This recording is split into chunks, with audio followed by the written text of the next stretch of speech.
The word we'll be learning in this section is koubutsu, which you will often hear in conversations related to geology, science, and industrial applications. The word koubutsu means mineral in English. It refers to naturally occurring substances that have a definite chemical composition, crystalline structure, and physical properties.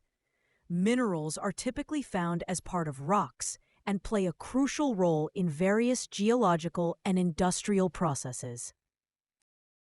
The first kanji means ore and things related to mining and metals.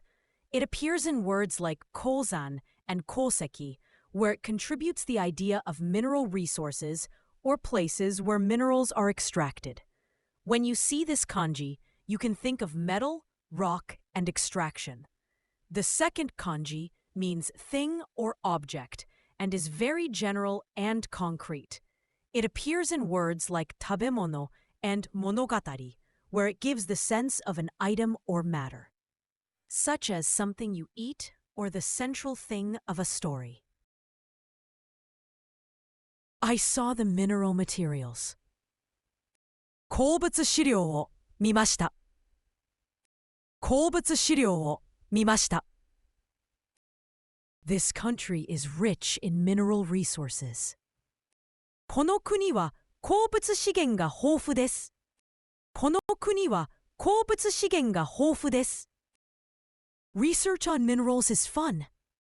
鉱物研究は楽しいです。鉱物研究は楽しいです。I like minerals. 私は鉱物が好きです。私は鉱物が好きです。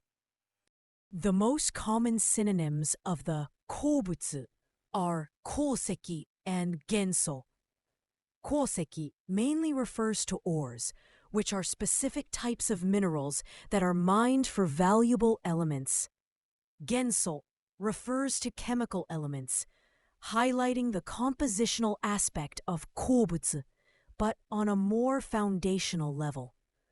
The most common antonyms of the 鉱物 are 有機物 and 生物.